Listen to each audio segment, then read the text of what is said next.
welcome to our webinar. We're starting this morning's program with a fairly new segment called Let's Talk. And this is a moment where you have an opportunity to get to know us and us to get to know you by questions and maybe answers, depending how difficult your questions are. I know. Because this is fairly new, and I think, you probably haven't had time to prepare questions, I have something I'd like to say. This past week, I read a paper that really inspired me, and the paper was about the heart. So it inspired me to write some words, and I thought if we didn't have any questions this morning, that I would just start with my inspiration. So I don't see any questions other than tech stuff, so which, believe me, I cannot answer. So let me share what I wrote. And again, it's about the heart. Until the heart nature unfolds, as human beings, we are not fully conscious spiritual beings. In other words, we're not fully alive. This is no longer a time for thinking about or learning or teaching about initiations and most especially personal advancement. It is about the advancement of humanity as a whole. It is time to live the spiritual path so that a great light for which the world waits may appear in such a way that the whole of humanity will expand their heart and mind. An expansion where great harmonies of life and collaborative creativity can truly occur. The seeds of which were planted in the early 1900s through Nicholas and Helena Rourke and certainly many others. But now is the time to nurture those seeds and see them blossom. It is the heart that must be the master or the mind.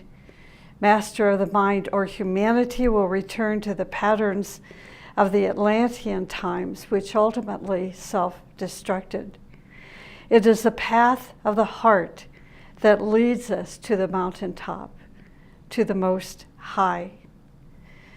The heart closes with thoughts and feelings and actions that are based on malice and slander and separatism. Hatred and revengefulness destroy our heart. Jealousy is very bad for our heart. Sometimes heart disease comes when in one or another instance we work against the flame of the heart. So we must be very careful. If we cause one of the petals in our lotus to dry or atrophy, it takes many, many years to repair.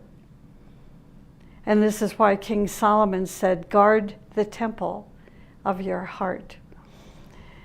Master Moria said this. It was actually an instruction. He said, O Lord of beauty, let me stand in your temple of color supernal, and within the symphonies divine. May I achieve harmony with the heart of the cosmic rhythm and radiate the uplifting, expanding beauty of that heart in all my actions, aspirations, and visions.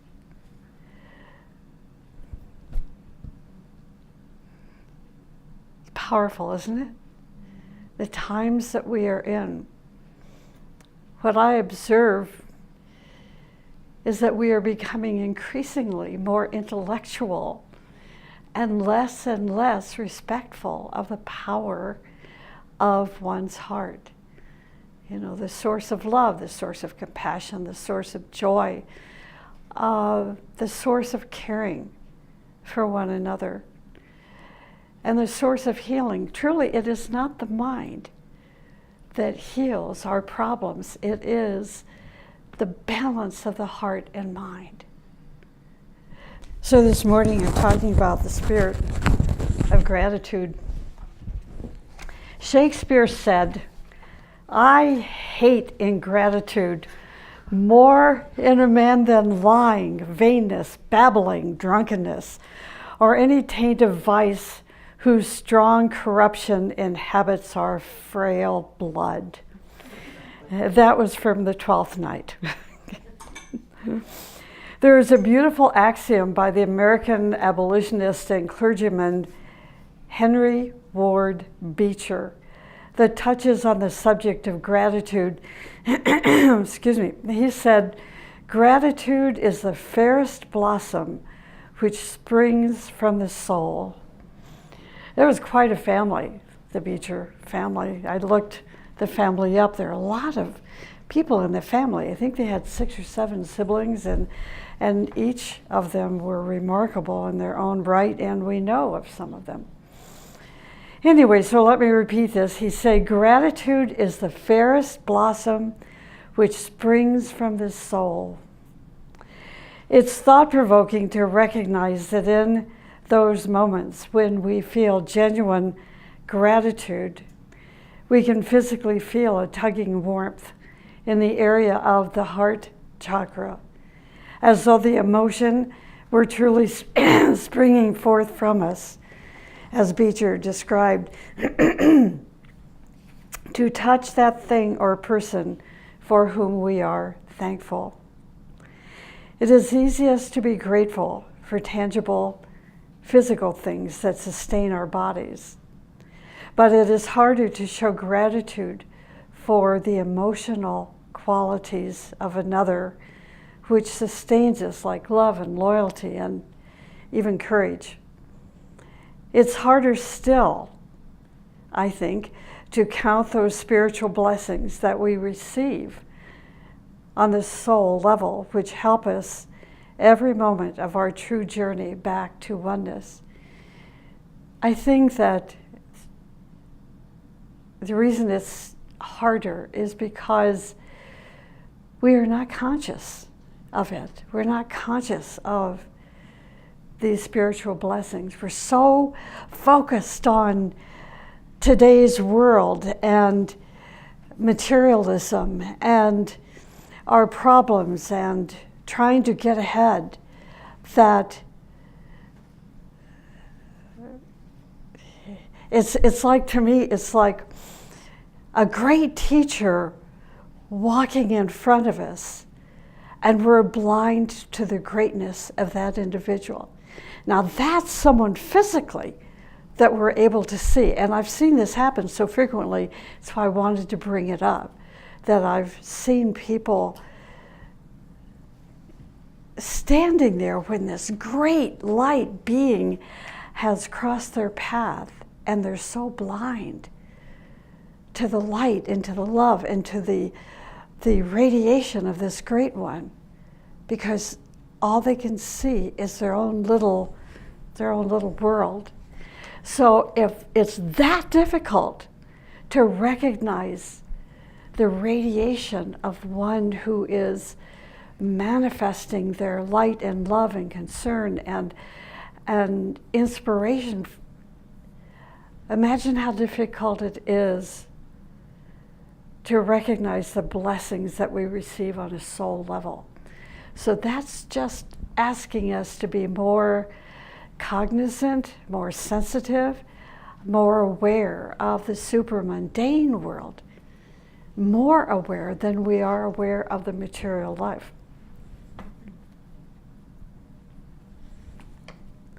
Living in a country like the United States, which provides an abundance rarely experienced in undeveloped countries,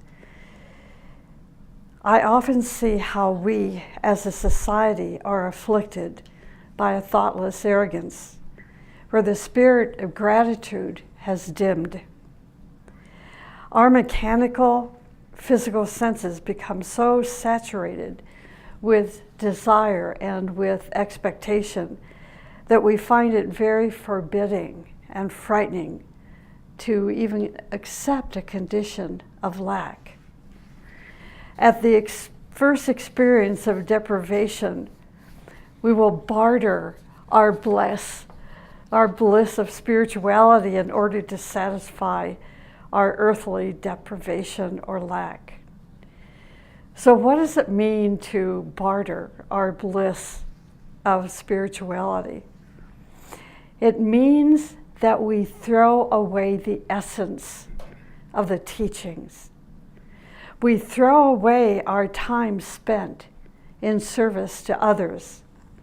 We throw away our gratitude and return to living a life of the ordinary person, devoid of the spirit of gratitude. Now, I know that this can cause a reaction in you, and I hope it does. Truly, I hope it does. You know, when I created today's lecture, I thought, oh, I can't say these things. If they're on the webinar, they'll get up from their computer or from their smart screen TV and walk away. But these words have to be said.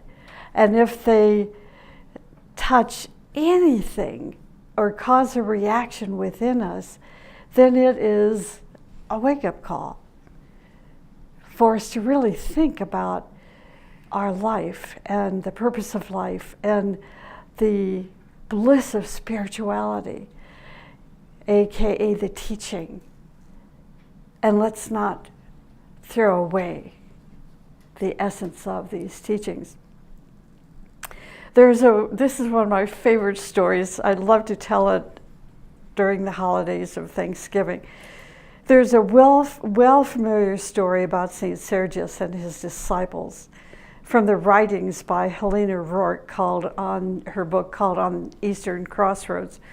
She describes St. Sergius as one with a gray beard.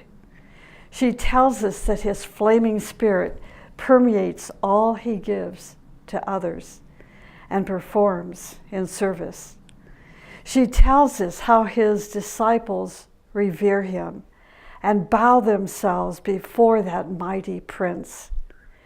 As the story goes on, she writes, "But should the bread cart be delayed, the beloved brethren cannot sustain their faith for even a single hour. Should his purse be momentarily depleted, then the worthy and chosen brethren are ready to barter the wondrous bliss for a stranger's penny." I know the language is a little antiquated, but the message is certainly modern. One day the monastery was without bread for 2 days. Some of the monks commented to St. Sergius. They said, "We have followed you, we have obeyed your orders, but tomorrow we're going to go look for food. We will not return because we cannot bear the poverty and lack of food in this place." St. Sergius responded through the words of Matthew, saying, "Therefore, I tell you, do not be anxious about your life, what you shall eat or what you shall drink, nor about your body, nor what you shall put on. Is not life more than food, and the body more than clothing? Look at the birds of the air. They neither sow nor reap nor gather into barns, and yet your heavenly Father feeds them. Are you not of more value than they?" He told them that they were being tested. He stated that although you do not now have any bread, tomorrow God will give you all that you need. As he was talking to the monks, a person knocked on the door of the monastery, bringing 2 full carts of bread and food. St. Sergius did not eat anything, but went instead to thank God. Only after giving gratitude did he bless the breads and distribute them to the entire community. How grateful we should be for the gifts that we enjoy. Absence of gratitude. Absence of gratitude is the mark of a narrow and uneducated mind. It demonstrates a lack of spiritual knowledge and ignorance of self-sufficiency. An absence of gratitude expresses itself in ugly egotism, anger, vanity, jealousy, and even revenge. We have seen our beaches, our parks, our forests littered with ugly refuse by those who evidently have no appreciation for their beauty. We are creating so much of ugliness in the world in which we live. It is found in the disfigured earth, the polluted waters and air. It is expressed in coarse language, in sloppy dress and manners, and a behavior that blemishes the beauty of the great ones, leaving scars in our heart. But with the spirit of gratitude, we can meet the challenges of each new day. I know you're probably thinking about the fires in California. How do we develop a spirit of gratitude for the devastation and the loss of life that we see taking place? See, it cannot be discovered in the mind, in the intellect. It just cannot. You will not find the answers. It was like on my Facebook page this morning, or yesterday, I posted a story about a group of, I can't remember now, they were a sports team that were supposed to meet in competition, but they're from Paradise and from California, the little town that burned to a crisp. And but they wanted to go to the other town just to be there. When they got there, the other town had completely replenished not only the clothes on their back, but the clothes that they needed to, play their sports game in. And they provided a meal for them. The town collected money, or the people collected enough money so that this team could go on. Now, this was the team that they were going to be in competition with, that they were going to try to beat, and look what happened. So we can see and experience stories like this that the heart will recognize, the spirit of gratitude. And I'm sorry my story was a bit coarse, but go to my Facebook page and you can read it. It's very beautiful. The experience. So where there is appreciation and gratitude, there is consideration of others. Without gratitude, there is arrogance and evil. Where there is gratitude, there is humility rather than pride.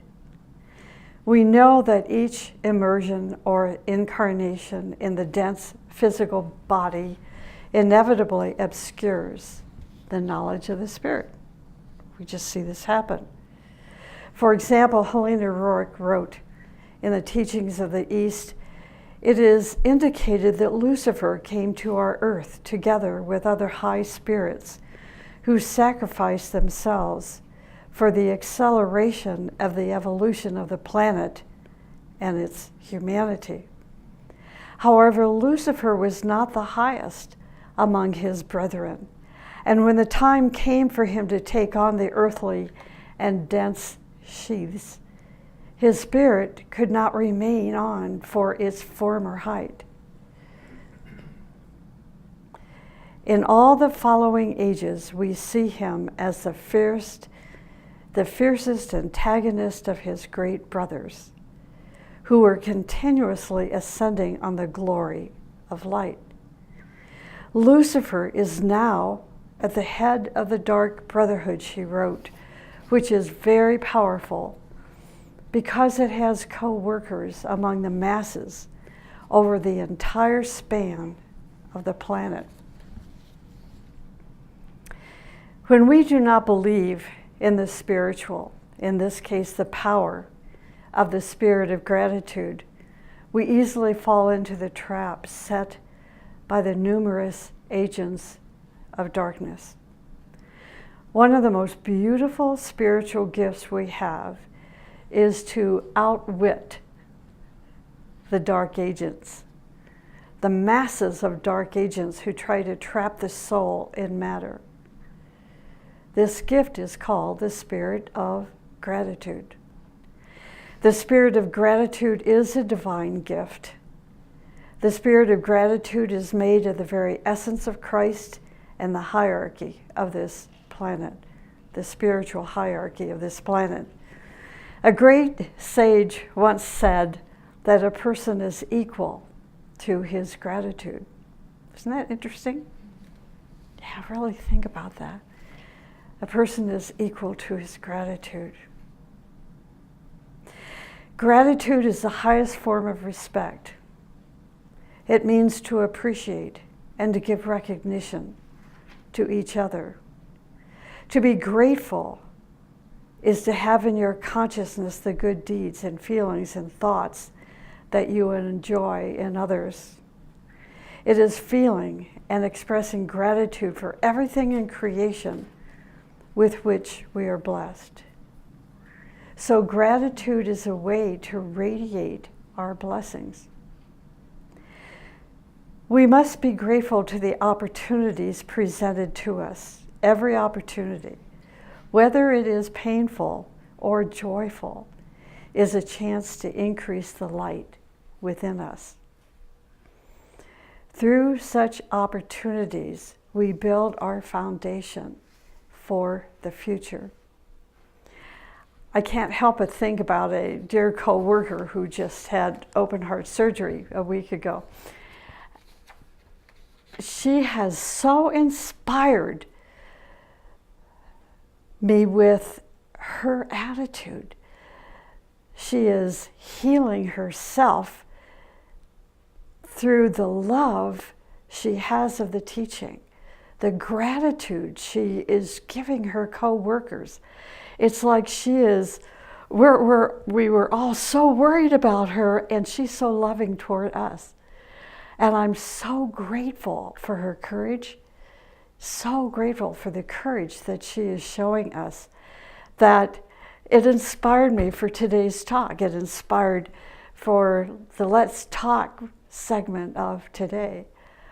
How one human being in so undergoing such an incredibly difficult and scary surgery is here for her family, her husband, her daughter, her mom, her sisters, and her co-workers. It's extraordinary, and she is demonstrating to me the essence of the teaching, and I'm so grateful for this gift that she is giving us. So let me repeat this. We must be grateful to the opportunities presented to us. Every opportunity, whether it is painful, and you've got to know she's been in pain, whether it is painful or joyful, is a chance to increase the light within us. Through such opportunities, we build our foundation for the future. For example, our spiritual teacher tells us that we have a vanity, or that we are behaving in an ugly way. What are we going to do? Typically, we're going to react, blame the teacher, and run away. Typically, we do that. Some will place a false mask on their face with a smile and then turn their back to the guidance in anger and arrogance. Are you going to get mad at the teacher for his honesty, for doing his job? Does your mechanical thinking say, Who is he to single me out when there are others who are worse than myself? Or will you have the spirit of gratitude for the time and attention your teacher is giving to you? Too often our arrogance reacts to the instruction of the teacher.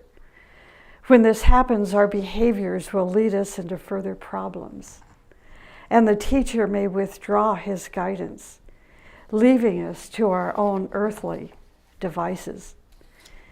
Helena Rourke wrote, "It is said that each gratitude shown to the teacher indicates a right understanding of the teaching. But for the one for whom guidance is burdensome, there can never be any approach to the teacher. The teaching is not abstract, but gives most practical suggestions for application in life. Therefore, let us hold in our hearts all that is said about the spirit of gratitude, and let us watch the purity of our thoughts." When we lose the spirit of gratitude, we become critical of others and we condemn their actions.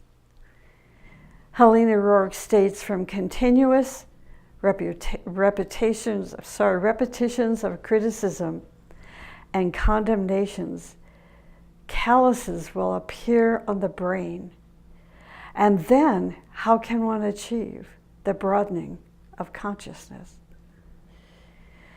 Let me share some other specific teaching from the books of Agni Yoga about gratitude.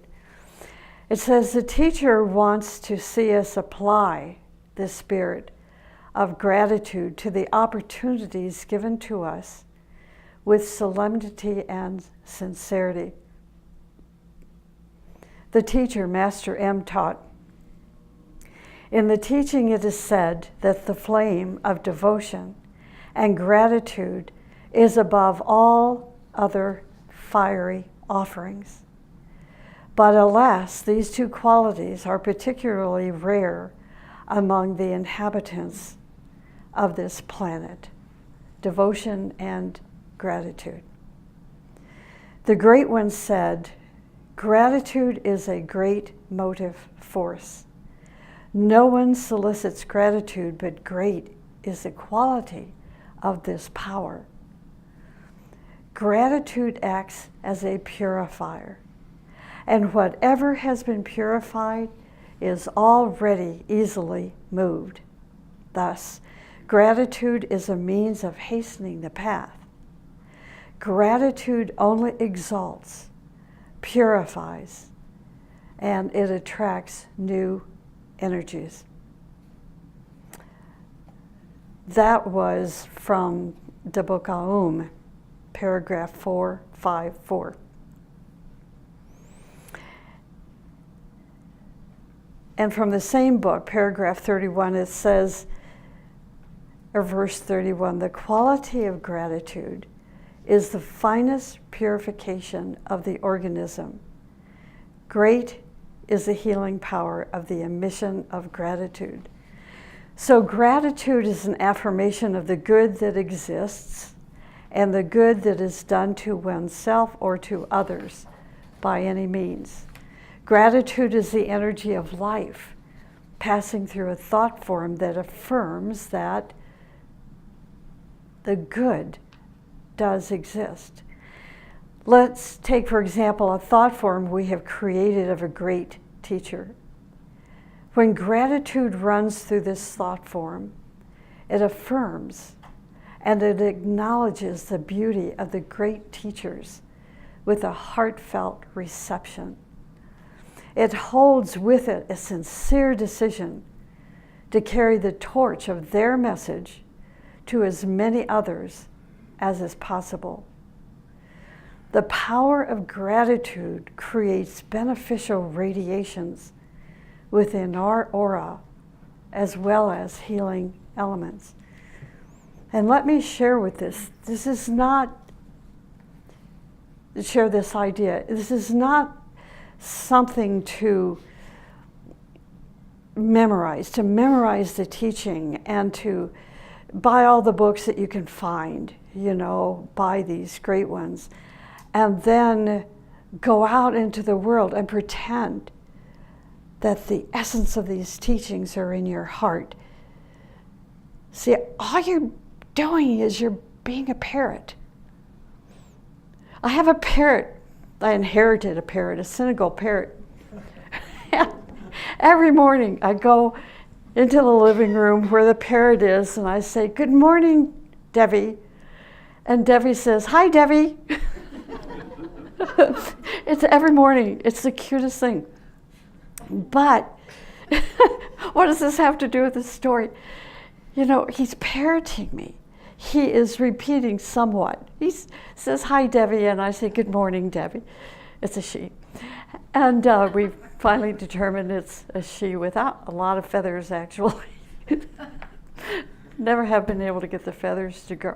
Anyway, the point is, I know so many people, unfortunately, that have bought all the books and really haven't read the entire book, or maybe they've only read a chapter or half of a chapter. And then a year or 2 or 3 years later, I see them acting as the most knowledgeable person on the planet. And they begin to parrot these teachings, but what is missing is the heart. And what is also missing is the experience found and gained in practicing the teaching. So, when we're told to carry the torch of their message to as many people as possible, try to carry what you yourself have experienced as a result of their gift, their message. See, try that. Otherwise, it's just a shallow pond, and it won't reach the depths of their heart.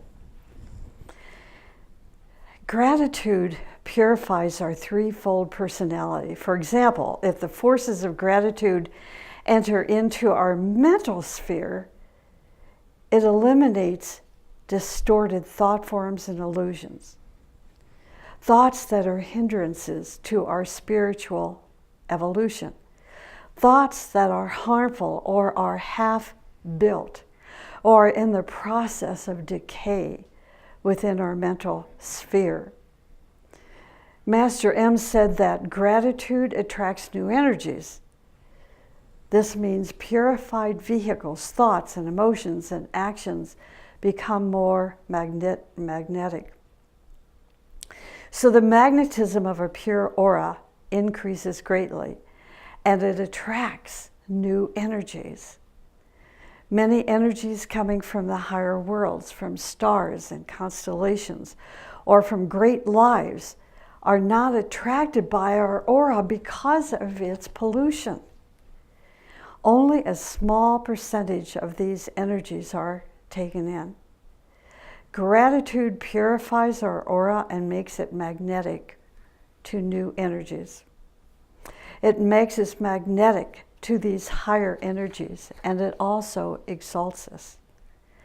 Exaltation is a moment of contact with our higher self. It is so beautiful. It's so beautiful to think that gratitude exalts not only ourselves, but whatever and whomever we contact, because the force of gratitude brings in fresh currents from the heights and causes the flowers to bloom. Gratitude creates joy. Gratitude helps us to sleep better and to make subjective contacts. It helps to raise us to higher levels of subjective contact. Remember, Master M said, great is the healing power of the emission of gratitude. This emission is produced. This is a science behind it. This emission is produced within our glands, within our etheric and astral and mental centers. And as a luminescence substance, it radiates out from our aura. When we express gratitude to our teacher, we build a communication line between the teacher and ourselves. The communication line gives us a closer contact with the teacher, whose consciousness and light and energy gradually pours within our being. The gates are those entrances which are found between the levels of the planets and also between the planes. Our communication with the teacher passes through these gates, which gradually open as we strive toward the teacher in gratitude. Think about this. It's so vital, so important. I think I'm going to reread this because it warrants repetition. When we express gratitude to our teacher, we build a communication line between the teacher and ourselves. The communication line gives us a closer contact with the teacher. And let me tell you, when you have a contact with a great one, you will never forget it.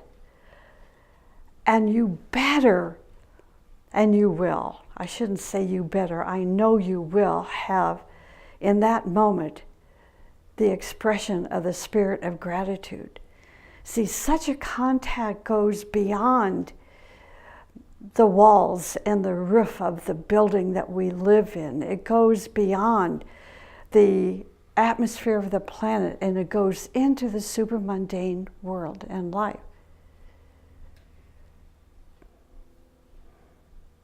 The gates that we go through, these gates are entrances which are found between the levels of the planets and also between the planes. Our communication with the teacher passes through these gates, which gradually open as we strive toward the teacher in gratitude. Gratitude to the teacher is the result of our appreciation of his teaching, of his self, his great self. This appreciation sets a value in front of us to strive for. And let me close with this. For example, we can say, "My gratitude to you, Lord." You can repeat this in adverse conditions as well as in positive conditions. When you go through adverse conditions, say, "My gratitude to you, Lord." It will bring and will spread peace around you and into your environment. Thank you.